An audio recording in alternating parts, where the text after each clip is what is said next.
जब मैं कॉलेज से वापस आई तो शाम का वक्त हो चुका था। गली के नुक्कड़ पर खेलते बच्चे और धूप के आखिरी टुकड़े जैसा दिखता ये रोज का नजारा था। इसमें कुछ भी खास नहीं था, लेकिन घर में कदम रखते ही वही जानी पहचानी आवाज सुनाई दी। सिलाई मशीन की आवाज, वही जो मैं बरसों से सुनती आ रही थी। मैं चुपचाप अंदर दाखिल हुई, बैग सोफे पर रखा और दबे पांव उस कमरे में गई जहां माँ हमेशा बैठी होती थी। आज भी वही मंजर था। वो फर्श पर बैठी कपड़े सिल रही थी। उनका हाथ लगातार सिलाई मशीन के हैंडल पर चल रहा था और बगल में धागों का डिब्बा रखा था, जिसमें कई रंगों के धागे थे, जैसे कि मेरे मन के संघर्ष की कहानी सुना रहे हों। मैं उनके पीछे जाकर धीरे से अपने दोनों हाथ उनके गले के पास डाल दिए। वो चौंक गईं और मुस्कुरा दी। माँ, हर वक्त यही कपड़े, यही मशीन? मैंने उनके गाल पर प्यार करते हुए कहा। पापा की पेंशन आती है, गुजारा तो हो जाता है ना, फिर क्यों इतनी मेहनत करती हो? उन्होंने सिलाई रोककर गर्दन मोड़ी, मेरी तरफ ऐसे देखा जैसे सब कुछ जानती हूँ, लेकिन फिर भी मैं पूछ रही हूँ। ये सब तुम्हारे लिए है मेरी बच्ची, उन्होंने प्यार से कहा। तुम्हारी शादी के दहेज के लिए? मैंने उनके चेहरे की तरफ ध्यान से देखा। वो मुस्कुरा रही थी, मगर उनकी आंखों में थकान की परछाइयां साफ दिखाई दे रही थी। उनके होंठ हिल रहे थे, लेकिन साथ ही वो खांस भी रही थी।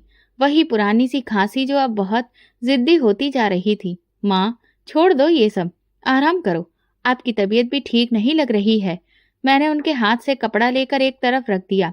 नहीं बेटा, अभी तो बहुत पैसा जमा करना है, उन्होंने एक लम्हे को रुककर कहा। वैसे भी काफी पैसा जमा हो भी गया है, कम से कम 20-25 लाख तो हो गए होंगे बैंक में।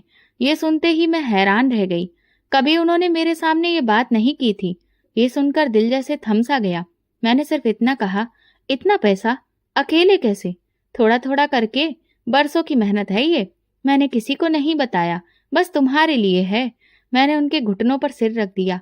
माँ, आपने मेरे लिए इतनी मेहनत की, कौन करेगा? अगर माँ करे तो कौन? उनके लहजे में मजबूती थी। तुम्हें पता है ना, तुम जैसी माँ सबको नहीं मिलती, मैंने धीरे से कहा। वह हंसने लगी। तो क्या हुआ? अगर पापा की पेंशन है, घर है, पर अच्छे रिश्ते वाले तो सब कुछ देखते हैं। सिर्फ सादगी नहीं, जेवर, फ्रिज, टीवी, बेड, सब चाहिए होता है। और तुम तो मेरी राजकुमारी हो। तुम्हारी शादी राजकुमारी की तरह होगी। मैंने उनकी आंखों में चमक देखी। शायद वो किसी ऐसे सपने को हकीकत में देख रही थी जो मेरे लिए अभी देखना भी बहुत दूर था। मैं उनकी गोद में सिर रखकर लेट गई। वो मेरे बाल सहलाती रहीं। सिलाई मशीन अब खामोश हो चुकी थी, पर कमरे में जो सुकून था वो उस मशीन की आवाज से कहीं ज्यादा गहरा और प्यार भरा था। माँ, अगर कभी कुछ ना हुआ तो? मैंने धीरे से पूछा। कुछ ना होगा तब होगा। मैंने जो सोच रखा है वो पूरा होकर रहेगा। उनकी खांसी फिर से शुरू हो गई। वो उठकर पानी पीने लगी तो मैं जल्दी से गिलास पकड़ लाई। चलो डॉक्टर के पास चलते हैं, वो कहने लगी। नहीं, ये पुरानी खांसी है, ठीक हो जाएगी, तुम इतनी फिक्र मत किया करो। मैं कुछ नहीं बोली, बस उन्हें देखती रही। उनकी पतली सी हड्डियों पर ढीला ढाला सूट, हाथों में सिलाई मशीन के निशान और आंखों में बस एक सपना जो मेरी खुशी का था। अगले दिन हमेशा की तरह मैं कॉलेज गई थी। वापस आई तो माँ सिलाई मशीन पर काम नहीं कर रही थी, बल्कि किचन में बैठकर चाय पी रही थी। मुझे देखकर उनके चेहरे पर एक अलग सी खुशी दिखाई दी। आज बहुत खुश लग रही हो माँ, मैं बैठते हुए बोली। उन्होंने चाय का कप मेज पर रखा और धीरे से बोली, आज रिश्ते वाली आई थी। एक लड़के वालों ने तुम्हारी तस्वीर देखी है, उन्हें तुम पसंद आ गई हो। मैंने हैरानी से पूछा, आपने मेरी तस्वीर कब दे दी? कभी कभी खुद भी तो कुछ करना होता है एक माँ को।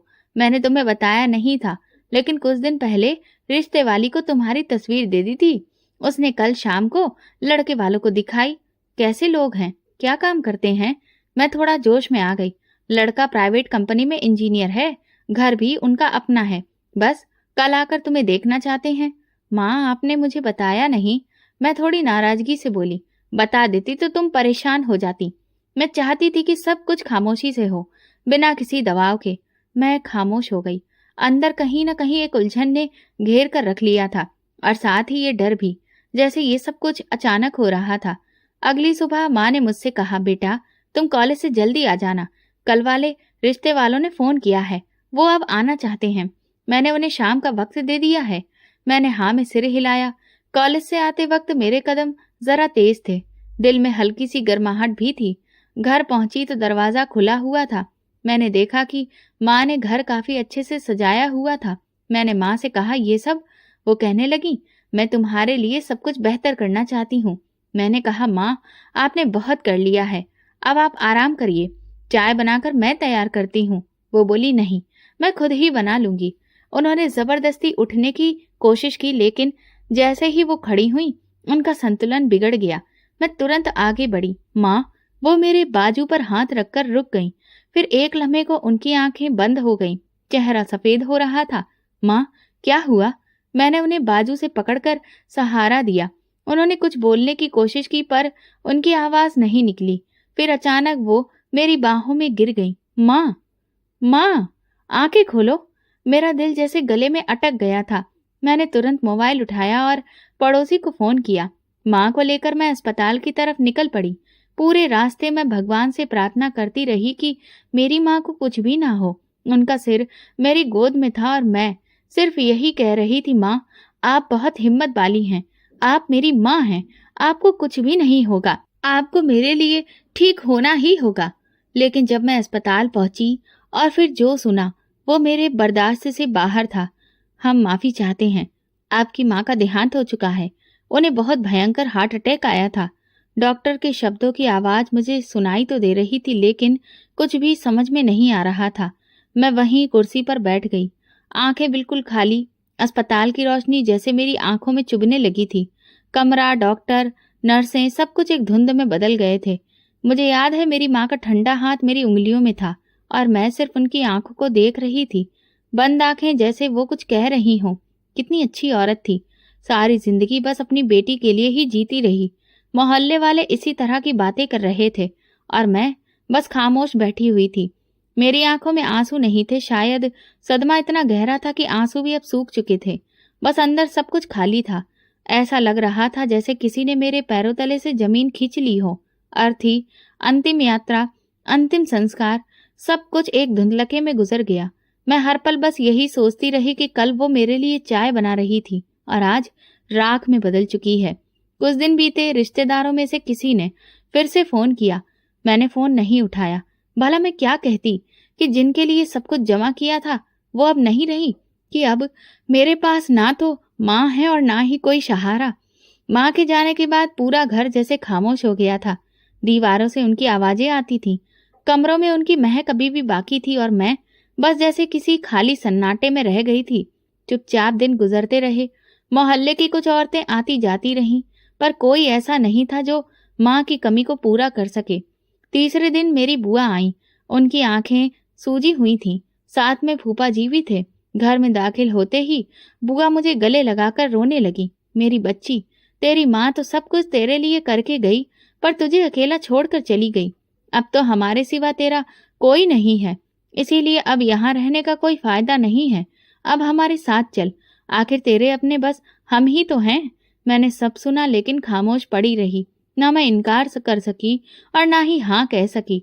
बस ये समझने की कोशिश कर रही थी कि अब जिंदगी कहाँ लेकर जाएगी। बुआ ने कमरे का एक चक्कर लगाया, फिर बोली, ये घर भी अब वीरान हो गया है, इसीलिए तो कह रही हूँ कि अकेली लड़की यहाँ कैसे रहेगी। फिर अगले ही दिन फूफा जी मुझे अपने घर ले आए। सादा सा मोहल्ला, छोटा सा घर, लेकिन अब मुझे एक छत मिल गई थी। शुरू के दिन कुछ अजीब से गुजरे। बुआ मुझे हर वक्त गले लगाकर कहती, तुम हमारी बेटी जैसी हो, अब तुम्हें किसी भी चीज की फिक्र करने की जरूरत नहीं है।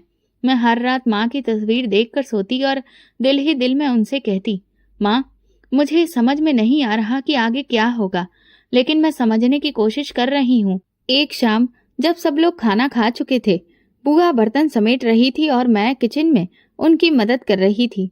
अचानक उन्होंने पूछा, बेटा, तुम्हारी माँ कुछ पैसे वगैरह छोड़ गई थी? मैंने धीरे से जवाब दिया, हाँ बुआ, माँ ने बताया था कि तकरीबन 25 लाख रुपए बैंक में जमा हैं। वो सब मेरी शादी के लिए उन्होंने जमा कर रखे थे। बुआ के हाथ रुक गए। बर्तन वहीं छोड़कर वो मुड़ी और मुझसे कहा, इतनी बड़ी रकम, तुम्हें पता है ये रकम तो किसी की पूरी जिंदगी की कमाई होती है। मैंने हाँ में सिर हिला दिया।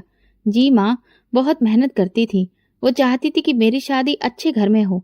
वो कुछ देर चुप रही, फिर बोली, चलो ऐसा करते हैं, कल बैंक चलते हैं, उन पैसों का ठीक ठाक बंदोबस्त कर लेते हैं ताकि वक्त पर काम आए। तुम्हें रिश्ते के लिए भी तो कुछ तैयारी करनी होगी।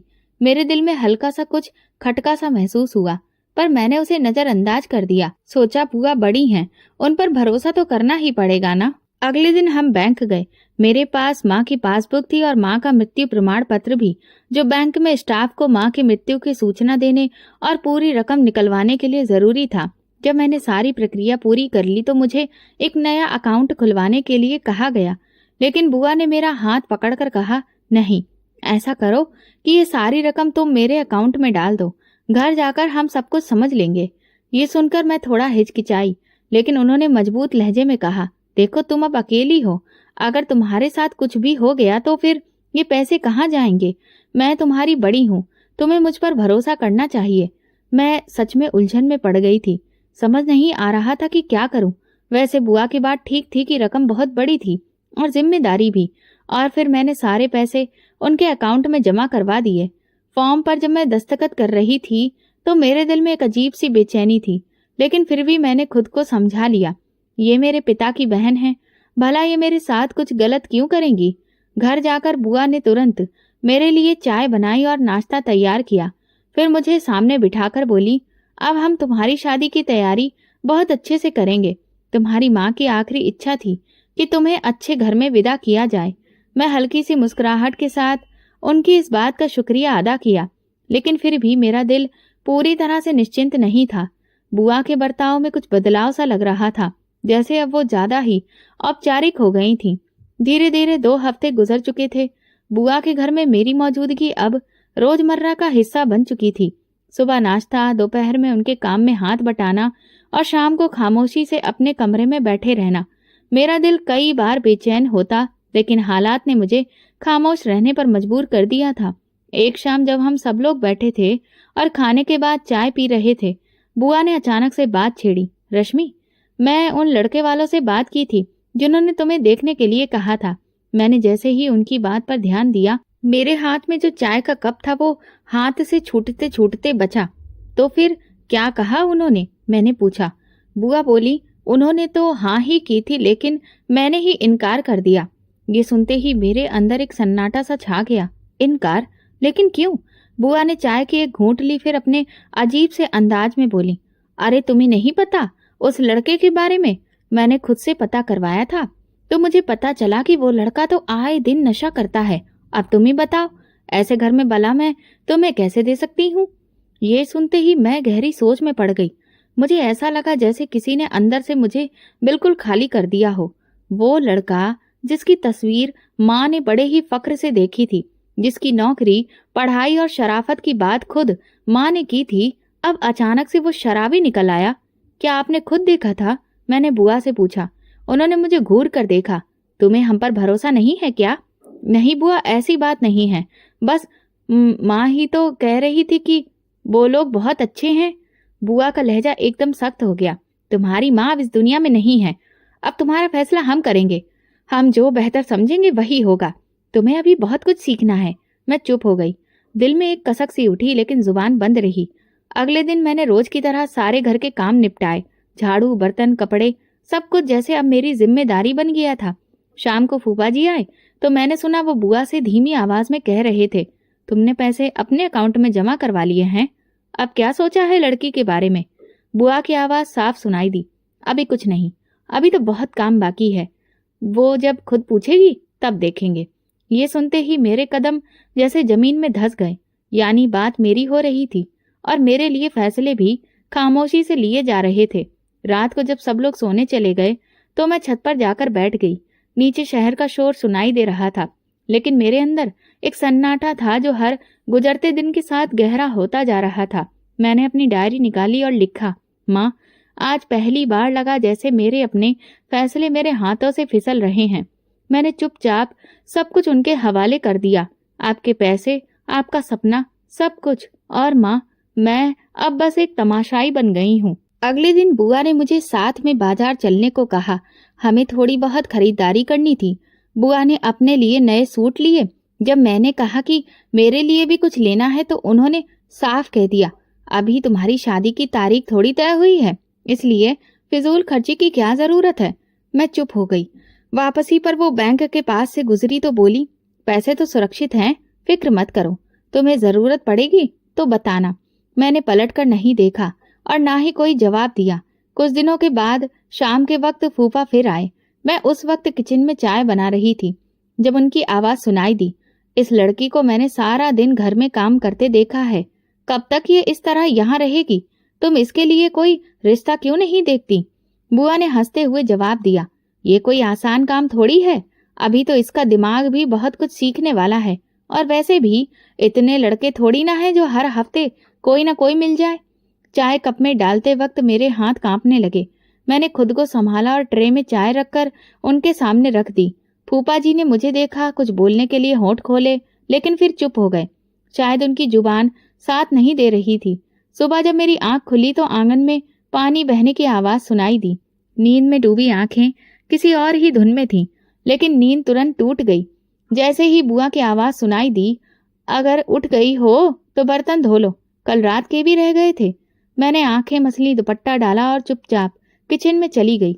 वहां देखा तो बर्तनों का अंबार मेरा इंतजार कर रहा था। कल के खाने के बाद सब लोग सोने चले गए थे।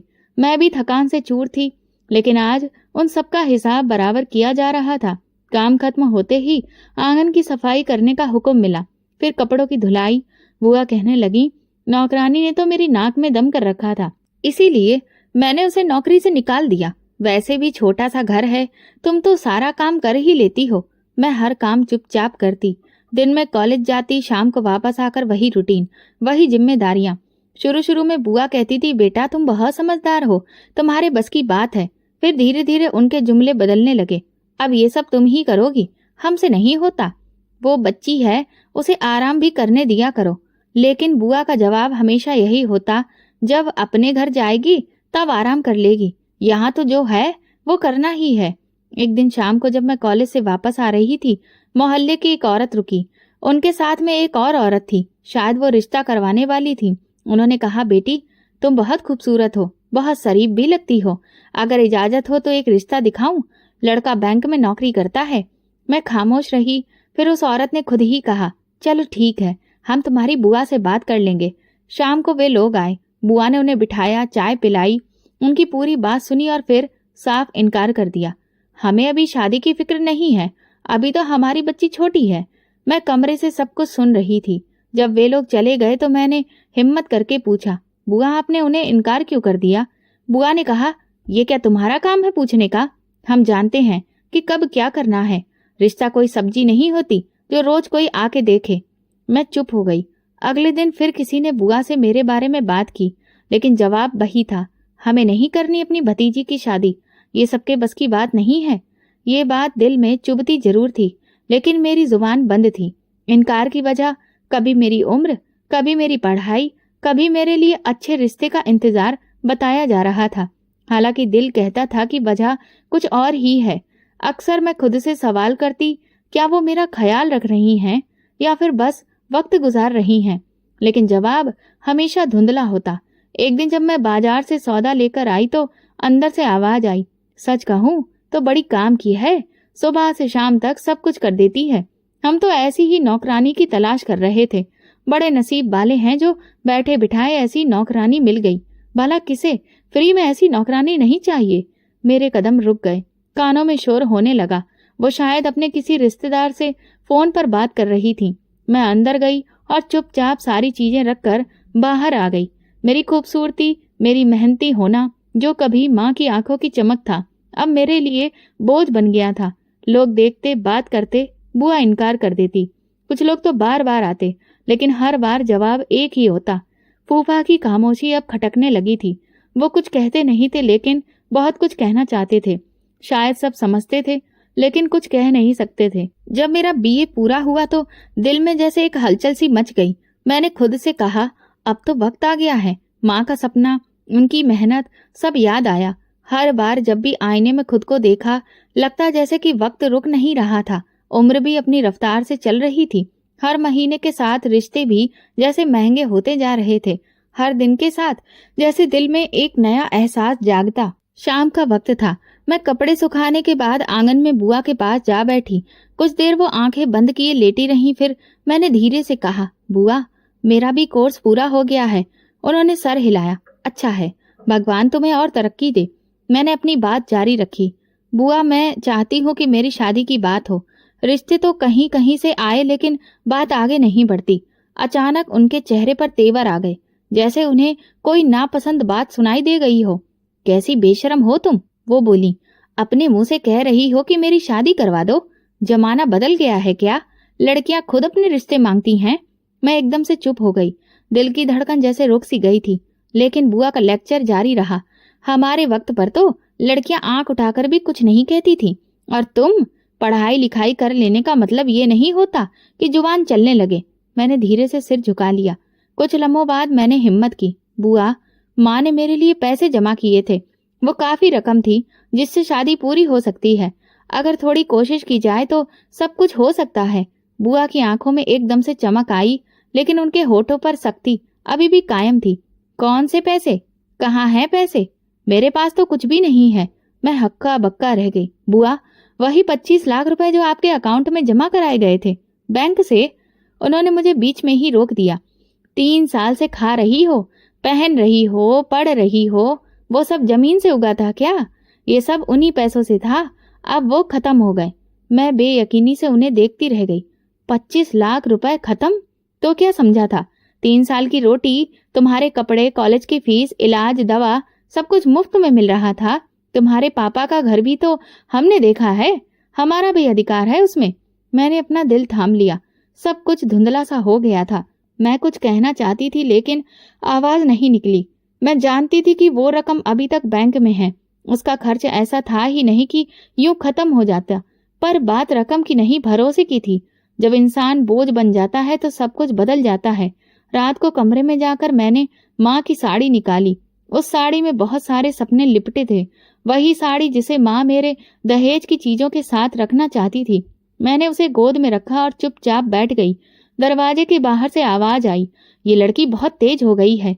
आजकल जुबान भी इसकी बहुत चलती है। बुआ शायद फूफा से बात कर रही थी। उनकी आवाज में अब वो मिठास नहीं थी जो शुरू में हुआ करती थी। उसे लगता है कि हमने उसके पैसे हड़प लिए हैं। वो भूल गई है कि हमने उसे अपने पास रखा है। फूफा कुछ भी नहीं बोले, या शायद बोले हों, पर मेरे हक में अब सिर्फ खामोशी ही बाकी थी। अगली सुबह घर के काम के दौरान मैंने उनकी बातों पर ध्यान देना छोड़ दिया। किचन में बर्तन धोती रही। हाथ अपने आप चलते रहे, लेकिन दिमाग एक एक हिसाब जोड़ रहा था। कौन सा दिन था जब मैंने उन पर भरोसा किया, और कौन सा दिन है जब उस भरोसे की कीमत चुका रही हूँ। दोपहर में एक और रिश्ता आया। इस बार वो लोग खुद आए थे। फूफा के जानने वालों के रिश्तेदार थे। मुझे देखकर उनके चेहरे खिल गए। मैं उन्हें पसंद भी आ गई थी। लेकिन जवाब वही था, अभी हम शादी नहीं करना चाहते। मैंने पहली बार अंदर ही अंदर खुद से सवाल किया, क्या सपने सिर्फ तब तक खूबसूरत होते हैं जब तक वो हकीकत ना बन जाएं? शाम को मैं छत पर बैठी थी। नीचे गली में बच्चों का शोर था। दूर कहीं आरती की आवाज आ रही थी। आसमान पर कुछ बादल तैर रहे थे। माँ की वो बात याद आई, तुम्हारी शादी राजकुमारी की तरह होगी। मैंने आसमान की तरफ देखा। कहाँ राजकुमारी और कहाँ ये हाल। अब तो सपने भी बोझ बन चुके थे, और उन बोझों का वजन इतना भारी था कि मेरी कमर झुकने लगी थी। मैंने दिल में फैसला किया, अगर ये सब कुछ ऐसे ही चलता रहा तो अब मुझे खुद ही कोई ना कोई रास्ता निकालना होगा। ये खामोशी और ज्यादा बर्दाश्त नहीं हो सकती। सपने अगर बोझ बन जाएं तो या तो उन्हें पूरा करना पड़ता है या फिर दफन। पिछले कुछ दिनों से मेरे मन में सिर्फ एक ही बात चल रही थी, क्या वो सब सच था जो बुआ ने कहा? क्या सच में वो 25 लाख रुपए खत्म हो गए हैं? क्या माँ की बरसों की मेहनत यूं ही 3 साल में मिट्टी हो गई? मेरे सवाल बढ़ते जा रहे थे। सुबह जब मैं बचे हुए बर्तन धो रही थी तो मुझे एक ख्याल आया। मैं किचन से निकलकर धीरे से कमरे में रखे पुराने बैग से बैंक की रसीदें निकाल लाई। वे वही रसीदें थीं जिन पर मेरे दस्तखत थे और जिनमें साफ साफ लिखा था कि पैसे बुआ के अकाउंट में जमा हुए थे। मैंने पूरी शाम उन रसीदों को दोबारा पढ़ा। रकम, तारीख, दस्तखत, सब कुछ साफ था। दिल में एक बात और साफ होती जा रही थी, सच छुपाया गया है, और अगर मैं अभी भी खामोश रही तो सब कुछ जाता रहेगा। अगले दिन नाश्ते के बाद जब बुआ आंगन में चाय पी रही थी, मैंने उनके सामने वो रसीदें रख दी। बुआ ये देखिए, आपने खुद मेरे सामने बैंक में ये रसीद ली थी। इतनी रकम 3 साल में खत्म नहीं हो सकती। बुआ ने एक नजर रसीदों पर डाली, फिर दांत पीसते हुए बोली, और ये रसीदें साबित करती ही क्या हैं? ये तो पुरानी बात है। अब कुछ भी नहीं बचा। कैसे नहीं बचा? मैंने कहा, मैंने हिसाब लगाया है। साल भर में इतने पैसे किसी के खाने पीने में खत्म नहीं होते। बुआ ने चाय रख दी और सीधी होकर बैठ गई। तुम्हारा मतलब है कि हम झूठ बोल रहे हैं? हमने तुम्हें पाला पोसा, छत दी, खाना दिया, पढ़ाया, और अब तुम हमें हिसाब दे रही हो? मैंने धीमे लहजे में कहा, बुआ मैं सिर्फ सच जानना चाहती हूँ। ये पैसे मेरी माँ ने मेरी शादी के लिए रखे थे। उन्होंने गुस्से से मेज पर हाथ मारा। तुम्हारी माँ तो चली गई, अब हम हैं, और हम जो चाहेंगे वही होगा। पैसे थे लेकिन खत्म हो गए, और अब बात भी खत्म। मैं अपनी जगह से उठकर बोली, ना वो घर मेरा रहा और ना ये पैसे। फिर मुझे यहाँ पर क्यों रखा है? सिर्फ काम करवाने के लिए? बुआ की आंखों में जैसे शोले भड़क उठे।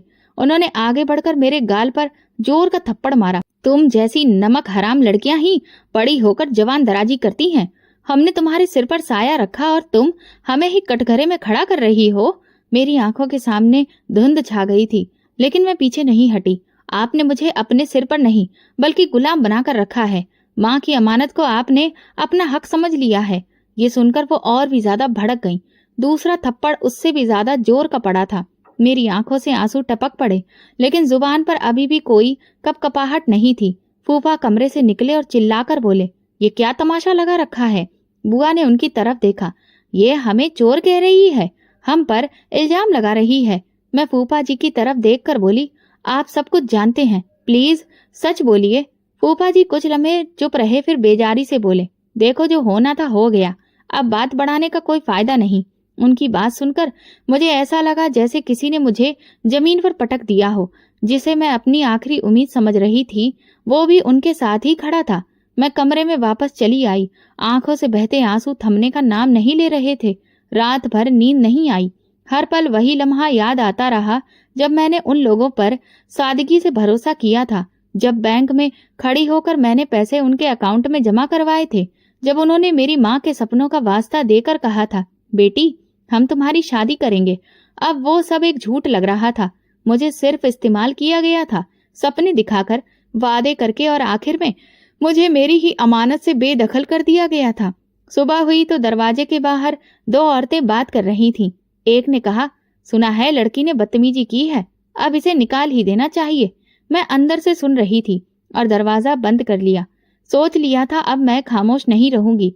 ये सब कुछ अब और नहीं झेलूंगी। अपनी माँ की कुर्बानियों को मिट्टी में नहीं मिलने दूंगी। मैंने शीशे में अपना चेहरा देखा।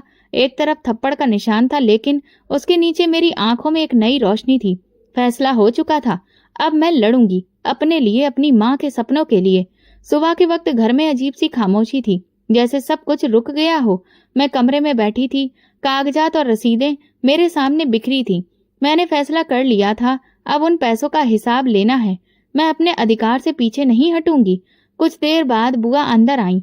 हाथ में पानी का गिलास था, लेकिन चेहरा सख्त। अब क्या चाहती हो तुम? उन्होंने दरवाजे पर खड़े होकर पूछा। अपना अधिकार, और कुछ नहीं। जो पैसे माँ ने मेरे लिए रखे थे, उनका हिसाब। मैंने सर उठाकर उनकी आंखों में देखा। बहुत बोलने लगी हो। हमारे ही घर में रहकर हमें आंखें दिखा रही हो। हमने तुम्हें पाला पोसा और तुम बदले में हमें चोर बना रही हो। मैंने जवाब में कहा, मैंने सिर्फ वो मांगा है जो मेरा है, और अगर ये गलत है तो फिर जो आपने किया वो क्या है? वो आगे बढ़ी और गुस्से से मेरी कलाई पकड़कर बोली, चल निकल यहाँ से, बहुत हो गया। हमने तेरा बोझ काफी उठा लिया, अब हमें तुझे और नहीं सहना है। मैंने अपनी कलाई छुड़वाने की कोशिश की। बुआ ये जाती है, मैं कहीं नहीं जा रही जब तक मेरे पैसे वापस नहीं होते। तभी बाहर से फूफा जी की आवाज आई, निकालो इसको, हम यहाँ कोई अनाथालय नहीं चला रहे हैं। बुआ ने मेरे कमरे का सामान समेटना शुरू कर दिया। कुछ कपड़े और किताबें एक बैग में डाल दी, और जैसे मेरा सब कुछ मेरे वजूद से अलग कर दिया गया। ये तेरा सब कुछ है ना, ले जा इसे भी। हमने जो दिया वो वापस नहीं देंगे। बुआ ने दरवाजा खोला और मुझे बाजू से पकड़कर आंगन तक घसीट कर ले आई। हम पर इल्जाम लगाने से पहले अपने गिरेबान में झांक ले। आजकल की लड़कियां सिर्फ जुबान चलाती हैं। हमने मोहल्ले भर में इज्जत कमाई है। तू एक लावारिस लड़की है और इसे खराब नहीं कर सकती। बुआ ने दरवाजा खोला और एक जोरदार धक्के से मुझे बाहर निकाल दिया। जा, जैसे आई थी वैसे चली जा, हमें न अब तेरी शक्ल देखनी है न सवाल सुनने हैं। मैं सड़क पर गिर गई। एक एक करके दरवाजे खुलने लगे। मोहल्ले की औरतें खिड़कियों से झांकने लगी। क्या हुआ?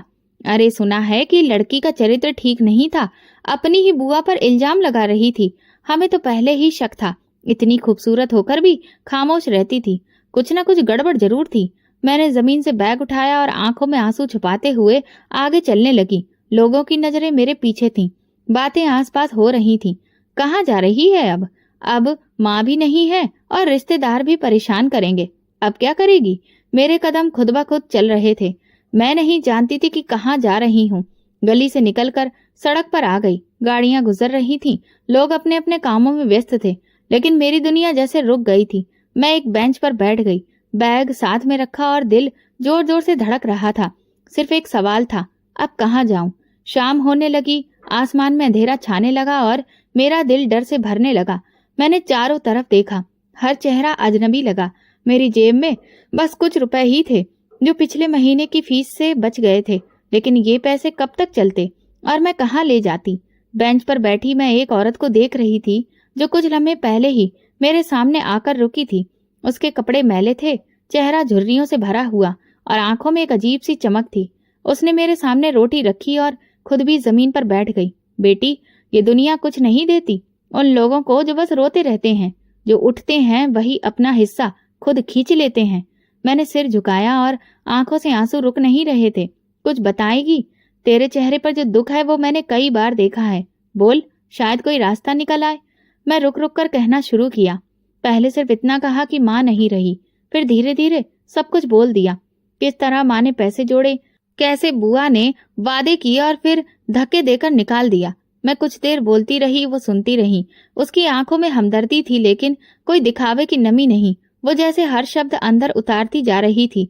तो माँ की अमानत लेकर घर से निकल गई है, वो भी अपने ही रिश्तेदारों के हाथों, उसने धीमे लहजे में कहा और मैंने सिर हिलाया। वो कुछ देर खामोश रही, फिर अपने दुपट्टे से एक मोबाइल निकाला। मुझे हैरत हुई कि एक भिखारिन के हाथ में फोन। उसने तेजी से एक नंबर मिलाया और कोने में जाकर बात करने लगी। मैंने सुनने की कोशिश नहीं की, बस उसे देखती रही। कुछ मिनट बाद वो वापस आई। तेरा इंतजाम हो गया है। उसने मुझे देखा। लेकिन अब जो करना है वो तुझे ही करना है। अगर खुद पर भरोसा है तो दरवाजे खुलते देर नहीं लगती। मैं हक्का बक्का उसे देख रही थी। कल सुबह कुछ लोग आएंगे, तू बस हिम्मत मत हारना। मैं कुछ बोल न सकी, सिर्फ हाँ में सिर हिला दिया। मेरी आंखों में पहली बार एक अजीब सी रोशनी उतरने लगी थी, जैसे किसी ने धुएं भरे आईने को साफ कर दिया हो। अगली सुबह सूरज कुछ देर से निकला, या शायद मुझे ऐसा लगा कि ये रात ही लंबी थी। सुबह उठकर बैग समेटा तो वो औरत गायब थी। सिर्फ एक कागज छोड़ गई थी, जिसमें कुछ शब्द लिखे थे। खुद को कभी कमजोर मत समझना। तेरे अंदर जो आग है वो पहाड़ को भी पिघला सकती है। दोपहर के करीब 2 लेडी पुलिस ऑफिसर्स वहां पहुंची। साधारण कपड़ों में थीं, लेकिन उनके चेहरे पर जो विश्वास था वो मुझे चौंका गया। उनमें से एक ने कहा, तुम्हारा नाम रश्मि है? मैंने सिर हिलाया। चलो हमारे साथ, हमें सब पता है। तुम्हारी बात हम तक पहुंच चुकी है। मैं थोड़ा झिझकते हुए बोली, कहाँ ले जा रही हैं आप लोग? दूसरी ने मुस्कुराकर कहा, तुम्हें वहीं ले जा रहे हैं जहां तुम जैसी लड़कियां अपने हक के लिए लड़ना सीखती हैं। तुम्हारी पुलिस ट्रेनिंग शुरू होने वाली है और सारे खर्चे हम उठाएंगे। ये सुनकर मैं जैसे सुन्न हो गई। मगर मैं पुलिस? उन्होंने मेरे कंधे पर हाथ रखा। तुम्हारी पढ़ाई है, तुम्हारा जज्बा है और तुम्हारे साथ जुल्म हुआ है। अब तुम्हें खुद को मजबूत बनाना है। तुम सिर्फ एक केस नहीं हो, तुम एक मिसाल बन सकती हो। रास्ते भर मेरे मन में वही औरत घूमती रही जिसे मैं भिखारिन समझ बैठी थी। वो शायद कोई आम औरत नहीं थी, शायद किसी डिपार्टमेंट या किसी खास मिशन की अफसर थी, लेकिन उनकी आंखों में जो चमक थी वो सच थी, जैसे वो जानती हो कि मैं खुद को गिरने नहीं दूंगी। हम पुलिस ट्रेनिंग सेंटर पहुंचे, जहां एक छोटा सा कैंप था। वहां कुछ और लड़कियां भी मौजूद थीं। उन सब की अपनी अपनी कहानी थी। किसी को उनके बाप ने निकाल दिया था, तो किसी को उसके पति ने छोड़ दिया था और किसी की माँ को ससुराल वालों ने मार दिया था। मैंने वहां सीखा कि कमजोर वो नहीं होते जिनके पास कुछ भी नहीं होता, बल्कि कमजोर वो होते हैं जो लड़ना छोड़ देते हैं। उस रात मैंने अपनी डायरी में पहली बार कुछ लिखा, माँ, आज किसी ने मेरी माँ बनने की कोशिश की। उस औरत ने मेरे अंदर की वो रोशनी जगा दी जो मैं खुद ही भूल गई थी। अगर मैं कुछ बन गई तो सिर्फ इसलिए कि किसी ने मुझे भिखारी नहीं एक इंसान समझा। मेरी ट्रेनिंग की शुरुआत हुई। दिन लंबे थे, दिन थक जाता था, लेकिन फिर भी एक सुकून था। मैं जानती थी कि ये सफर आसान नहीं है, लेकिन बहुत जरूरी है। अब मैं किसी पर बोझ नहीं थी। अब मैं खुद एक नई बुनियाद रख रही थी और कहीं न कहीं उस औरत से मिलने के बाद और ज्यादा मजबूत होती जा रही थी। भगवान अनाथों के सिर पर हाथ रखता है, बस हिम्मत नहीं हारना। ट्रेनिंग का पहला दिन शुरू हुआ तो मुझे पहली बार एहसास हुआ कि असली सफर तो अब शुरू हुआ है। सुबह 4 बजे की शुरुआत, गहरे अंधेरे में लाइन में खड़े चेहरे और सख्त लहजे में दिए गए आदेश। हर लम्हा एक परीक्षा था। शरीर के साथ साथ दिमाग भी लगातार आजमाइशों में था। इंस्पेक्टर सानिया जो हमारी कोच थी, पहली बार सामने आई तो उनकी आंखों में जो शक्ति थी वो उनके शब्दों से ज्यादा साफ झलक रही थी। यहाँ जज्बात लेकर नहीं आए हो, उन्होंने कहा। यहाँ सिर्फ अनुशासन, हिम्मत और सहनशीलता ही तुम्हारे काम आएगी। अगर ये 3 चीजें नहीं है तो बाहर का रास्ता सामने है। मैंने उनकी बात सुनी और आंखें नीचे रख ली, लेकिन दिल में कुछ और ही चल रहा था। माँ का चेहरा, वो 25 लाख रुपए, वो सिलाई मशीन और बुआ की चीखने चिल्लाने की आवाजें, सब एक साथ मन में घूम रहे थे। पहली बार मैं 2 किलोमीटर की दौड़ थी। गर्मी में सांसें टूट रही थी, पसीना आंखों में चुभ रहा था, लेकिन मैंने हार नहीं मानी। साथ वाली लड़की नीचे गिर गई, उसकी सांस फूल गई, लेकिन मैंने अपने कदम धीमे नहीं होने दिए। मैंने दिल में एक ही बात ठान ली, माँ मैं आपका सपना हूँ और मुझे पीछे नहीं हटना। दिन भर की कठिनाइयों के बाद जब रात को बिस्तर पर लेटती थी तो शरीर दर्द कर रहा होता था, लेकिन नींद नहीं आती थी। मैंने चुपके से वो तस्वीर निकाली जो मैं अपने साथ लाई थी। माँ, आपने जो मेरे लिए सोचा है वो सब मैं अपने हाथों से हासिल करूंगी। कुछ लड़कियां मुझे अजीब नजरों से देखती थीं। उन्हें पता चल चुका था कि मैं कहाँ से आई हूँ। कुछ मुझसे दूरी बनाए रखती तो कुछ तंज कसती थीं, लेकिन मैंने कभी किसी की तरफ पलट कर नहीं देखा, क्योंकि मैं सिर्फ अपने रास्ते पर थी। एक दिन शारीरिक सहनशीलता की परीक्षा हुई। रेत के मैदान में 2 घंटे का मार्च, वो भी बिना किसी सुरक्षा के। मेरे घुटनों पर जख्म आ गए, लेकिन मैंने सर से कुछ भी नहीं कहा। हेड ने कहा, जो हार मानते हैं वो नाकाम हैं, लेकिन जो अपने दर्द से सीखते हैं वही कामयाब होते हैं। मैंने खुद से कहा, मेरा दर्द मेरी कमजोरी नहीं है, बल्कि मेरा हथियार है। ट्रेनिंग के दौरान एक दिन इंस्पेक्टर सानिया ने मुझे ऑफिस में बुलाया और कहा, रश्मि, तुम्हारे अंदर कुछ अलग है, कुछ ऐसा जो हर किसी में नहीं होता। मैंने नजरें नीचे कर ली और बस इतना कहा, मेरी माँ ने सपने देखे थे और मुझे उन्हें पूरा करना है। वो बोली, तो याद रखो, अब तुम पीछे नहीं जा सकती। तुम्हारे रास्ते अब सिर्फ आगे हैं, और अगर तुमने हार मानी तो सिर्फ खुद को नहीं, उन सबको मायूस करोगी जो तुम्हें मिसाल मानकर जीने का हौसला रखते हैं। उनकी बातें मेरे दिल में उतर गईं। उस रात पहली बार मैंने अपनी डायरी में सिर्फ एक बात लिखी, अब मैं रुकूंगी नहीं। ट्रेनिंग के आखिरी हफ्ते में एक फिजिकल टेस्ट हुआ। वही दौड़, वजन के साथ रुकावटों को पार करना और टारगेट शूटिंग। मेरे ग्रुप की सबसे तेज लड़की हेमा थी। वो कहती थी, रश्मि, तुम तो बिल्कुल कोई फिल्मी कैरेक्टर लगती हो, और मैं बस मुस्कुरा देती थी। मेरी फिल्म का इंसाफ अभी बाकी है। वो हंसती और कहती, अच्छा तो फिर विलेन कौन है? मैं कहती, वो जो रूप लेकर दूसरों के सपनों को खत्म करते हैं। फिर आखिरी दिन आया। हम सब लाइन में खड़े थे। वर्दी हाथ में दी गई। जब मैंने पहली बार खाकी रंग की पुलिस यूनिफॉर्म पहनी तो एक पल के लिए माँ का चेहरा मेरी आंखों के सामने आ गया। वही फक्र भरी आंखें, वही चमक। इंस्पेक्टर सानिया ने मुझे बैच लगाया और कहा, बधाई हो, अब तुम सिर्फ रश्मि नहीं, ऑफिसर रश्मि हो। पूरी ट्रेनिंग आंखों के सामने घूम गई। वो रातें, वो धक्के, वो औरत जिसे मैं बेकार समझ बैठी थी, वो बेंच, सब कुछ। मैंने दिल में सिर्फ एक बात कही, माँ, अब आपकी बेटी अपने पैरों पर खड़ी हो गई है, मजबूत, आत्मविश्वास से भरी और आपके सपनों को पहचान देने वाली। जब मैंने पहली बार थाने की दहलीज पर कदम रखा तो दिल में एक अजीब सी हलचल थी। ये वही रश्मि थी जो कभी सड़क के किनारे मदद के लिए बैठी थी, लेकिन अब हर कदम में एक भरोसा था। हर सांस के साथ मन में बस एक ही बात चल रही थी, अब मैं कभी किसी की बेटी को रोने नहीं दूंगी। पहले कुछ दिनों में मुझे जमीनी फील्ड ड्यूटी की जिम्मेदारियां सौंपी गईं। एक रोज जब एक जमीन पर धोखाधड़ी का केस सामने आया तो मुझे खुद अपने साथ बिताए हुए वो पल याद आ गए। लोगों का भरोसा तोड़ना, किसी की मजबूरी का इस्तेमाल करना और उसे खामोशी से बर्दाश्त करने पर मजबूर करना, ये सब सिर्फ कहानियों में नहीं होता। मैं ये सब खुद जी चुकी हूँ। उसी रात मैंने पुराने दस्तावेज निकाले, वही रसीदें, वही माँ का बैंक स्टेटमेंट, सब कुछ जो मैंने कभी छुपा कर रखा था अब वक्त आ चुका था। अगले दिन मैंने कोर्ट जाकर एक साधारण सी फाइल तैयार करवाई जिसमें धोखाधड़ी और जायदाद पर कब्जे का आरोप दर्ज था। नाम दर्ज किए गए मेरी बुआ और फूफा के, लेकिन जैसे ही केस दर्ज किया अंदर से एक बोझ उतर गया। ऐसा महसूस हुआ जैसे बरसों बाद किसी ने मेरी आवाज सुनी हो। आपको यकीन है कि आप ये कार्रवाई करना चाहती हैं? इन्वेस्टिगेशन ऑफिसर ने पूछा। जी, ये मेरा सिर्फ निजी नहीं कानूनी फैसला भी है, मैंने साफ शब्दों में कहा। फाइल आगे बढ़ाई गई और कुछ ही दिनों बाद उन्हें कोर्ट से नोटिस जारी हो गया, लेकिन बुआ की प्रतिक्रिया वही थी जो हमेशा रही, इनकार करना और ये कहना कि उन पर झूठा इल्जाम लगाया गया है। हमने इस लड़की को पाला और अब यही हमें पुलिस बुलवा कर बदनाम कर रही है। उनकी ये बात रिकॉर्ड पर दर्ज थी जो अब सबूत बन चुकी थी।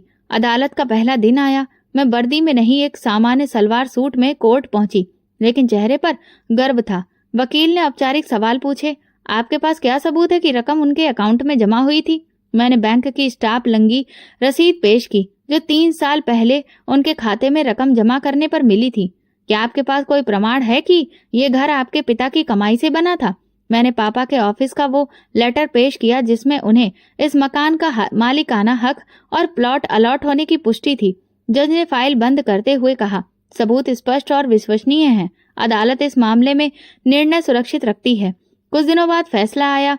मुझे मेरे पिता के मकान का कानूनी हक और साथ ही 25 लाख रुपए का हर्जाना लौटाने का आदेश दिया गया। ये सुनकर मेरा दिल रुक सा गया। ये वही पल था जिसके लिए मैंने खुद को दोबारा जोड़ा था।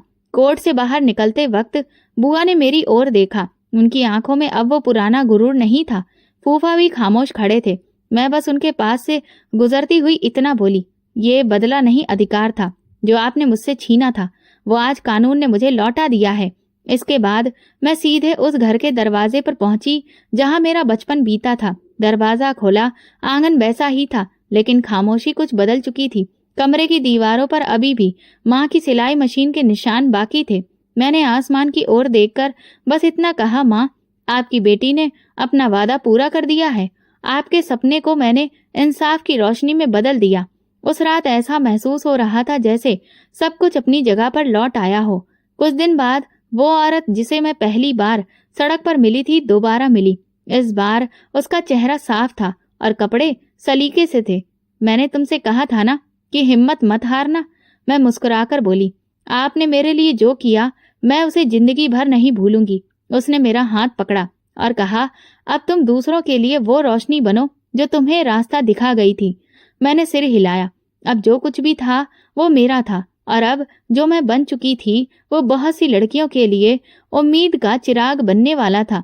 वो दिन गर्म था मगर मेरे चेहरे पर सुकून था। थाने में मेरी ड्यूटी सुबह 7 बजे से शुरू होती थी। अब मेरी पहचान थी, मेरी वर्दी, मेरा बैच, मेरी सजा। कुछ अफसर मुझे सैल्यूट करते थे और कुछ मेरी राय लेने में हिचकते नहीं थे। मैं जानती थी कि जो फैसला मैंने अपनी माँ के नाम पर लिया था वो अब मेरी इज्जत और पहचान बन चुका था। दोपहर को खबर मिली कि थाने के बाहर 2 मेहमान मेरा इंतजार कर रहे हैं। मैं जैसे ही बाहर निकली, सामने वही 2 चेहरे खड़े थे, बुआ और फूफा। ना चेहरे पर पुराना गुरूर था, न गुस्सा, बस एक शर्मिंदगी थी जो बरसों बाद सच का आईना देखने के बाद आती है। क्या अंदर आना चाहेंगी? मैंने औपचारिकता से पूछा। बुआ ने नजर झुकाकर कहा, हम बस तुमसे मिलने आए थे। मैंने सिर हिलाया और फिर उन्हें अंदर बुला लिया। हम ऑफिस में आमने सामने बैठे हुए थे। कुछ पल खामोशी में गुजरे। फिर बुआ ने कहा, हमें अंदाजा नहीं था कि तुम यहाँ तक पहुँच जाओगी। हमसे गलती हुई, बहुत बड़ी गलती। हम शर्मिंदा हैं। मैंने सब सुना और फिर नरमी से कहा, वक्त के साथ हर इंसान बदल सकता है, लेकिन कुछ फैसले कभी मिटते नहीं। आपने जो किया वही मेरी जिंदगी की नींव बना, इसीलिए मैं शिकायत नहीं करती। बुआ ने धीरे से पूछा, अब तुम खुश हो? मैंने पहली बार मुस्कुराकर कहा, बहुत, और सुकून में भी। वो दोनों इजाजत लेकर जाने लगे तो मैंने बस इतना कहा, शायद भगवान ने आपको मेरी जिंदगी में एक वजह से भेजा था और मैंने वो वजह पहचान ली है। अगले हफ्ते मेरी एक केस पर मीटिंग थी। वापसी पर रास्ते में डिप्टी इंस्पेक्टर ने हमारी पास वाली सीट पर बैठे हुए एक अफसर की ओर इशारा करते हुए कहा, इंस्पेक्टर नमन, ये रश्मि है, हमारी बेहतरीन ऑफिसर्स में से एक। नमन ने हल्के मुस्कान के साथ हेलो कहा। मैंने भी मुस्कुराकर जवाब दिया। मुलाकात मामूली थी, लेकिन उन दिनों वही मामूली बातें ही बदलाव की शुरुआत कर रही थी। कुछ महीने गुजरे। काम के दौरान हम कई बार एक ही जगह पर तैनात रहे। नमन थोड़ा कम बोलता था, लेकिन जब वो बोलता था तो उसके शब्दों में गहराई होती थी।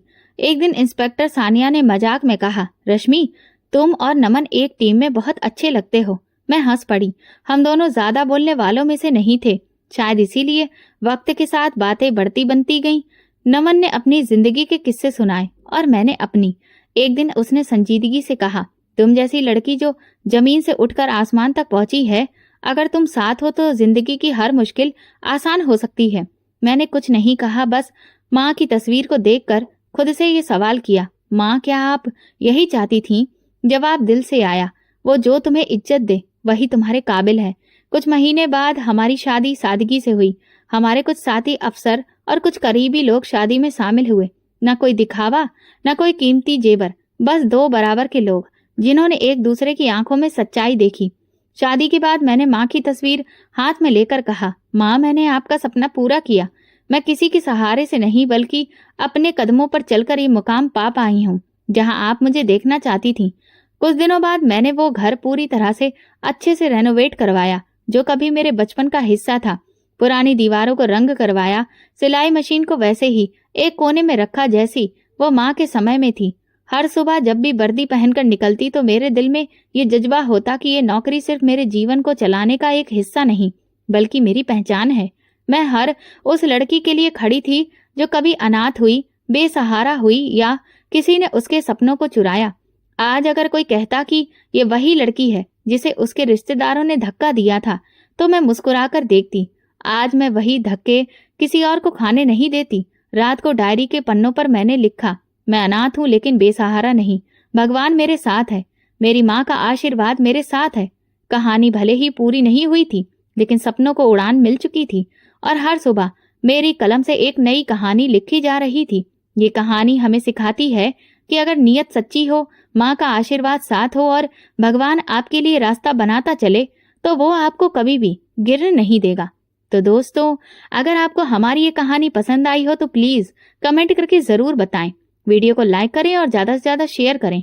अगर आप चैनल पर नए हैं तो सब्सक्राइब जरूर करें और नोटिफिकेशन बेल दबाएं ताकि अगली अपडेट सबसे पहले आपको मिले। धन्यवाद।